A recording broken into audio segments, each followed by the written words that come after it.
Welcome back to For the Record. Joining me now is Ryan Mosier, spokesman for Duke Energy. And Ryan, I'll start with the same question.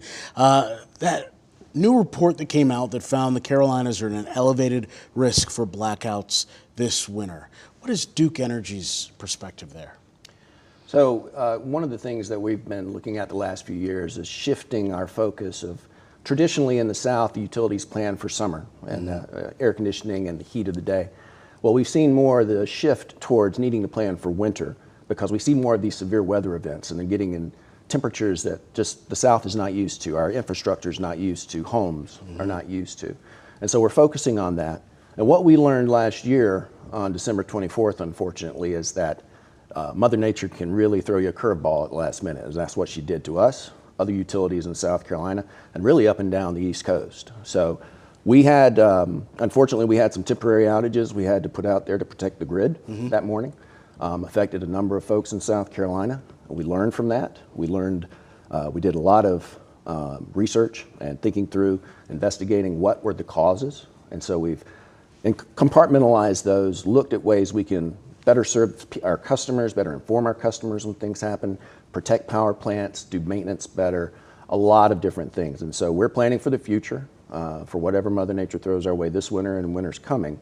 But we, you know, there's always that wild card of extreme cold weather. And are we seeing more and more of the extremes, like in the summer and the winter, and really just all over?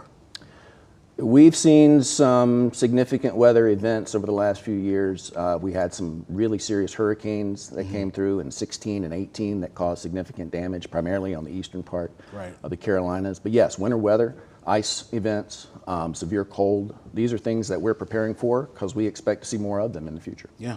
So the power grid in and of itself, you have to work with what is there. And the power grid in and of itself keeps having, ours has issues. There's 3 power grids, correct? Ours, Texas, and nationally. Yes, nationally. Correct. So when you have these power grids that are connecting so many people, how do we get the power companies and the co-ops and the lawmakers and the state lawmakers to all get to the table and start fixing this stuff? This is the most important question that we need to answer, both in utility space, not just in the South, but nationally, but also in policy space, regulatory space. These are conversations that Duke Energy has been involved in and will continue to be involved in. I think we're making progress. There are opportunities ahead of us where we can continue this conversation. The conversation starting it is the biggest part. Right. We're seeing folks in South Carolina really starting to lead the way in that. Our elected officials, the governor had an energy summit this past summer. The legislature is looking at this, and we would certainly expect to see them have more conversations on this in 2024 and beyond.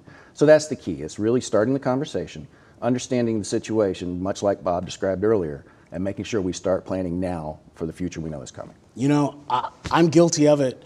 I take for granted that my power is going to be on. When I flip that switch, it's going to be on. When the power's out, it's almost as if I don't know what to do, kind of things, because I just assume that it's always going to be there. If we get to that point when something's wrong and the power's not there, we're going to be in a world of hurt. Modern lives depend on electricity. Yeah. This is both a problem and there's solutions as well. These are good things and bad things. It makes everybody's life that much easier compared to generations before us. But it also means we need to be ready to keep that power going to the switch when everybody wants it. The good news is that there are things out there that we can do. There are things that we are doing. Duke Energy, for example, all utilities do planning, and it's year-round. And Duke Energy has a plan out there that really looks at new generation, but also improving infrastructure. Yeah. We have infrastructure that has supported us well for many years, but it's time to grow it. It's time to expand it so we can welcome new industry in, new residential folks coming in, as we see across the upstate and across South Carolina. And make sure that the infrastructure is there, power plants, transmission lines, substations that are there to support the lives that we want our communities to live. You know, one thing that I think is just beautiful is that when we are dealing with an ice storm, power outages or whatever, the utilities that come from all over here, it's almost like a brotherhood or a sisterhood, come here to help get the grid back on. How often are you all working together? Every day. So utilities have conversations every day throughout the day so that they know what to plan for. So a generating utility like Duke Energy that has power plants and produces electricity, we're constantly in conversation with our co-op friends to make sure they know what we can do, what we're not, what we're seeing, what the issues there might be, weather, how that's going to impact the way we deliver electricity to them. But also, worst case scenario, when you have a storm, Yeah. you know, the cavalry comes. We go to You said Louisiana. that perfectly, yeah. Well, an old Army guy. So, when Louisiana has a storm, we go down there and we do what we have to do to help them get back. And when we have a storm, they do the same thing. No questions asked. It's a great situation to be in the industry. It's unique to our industry. But it's, you know, utilities are truly frontline when it comes to making sure that our lives continue the way we want them.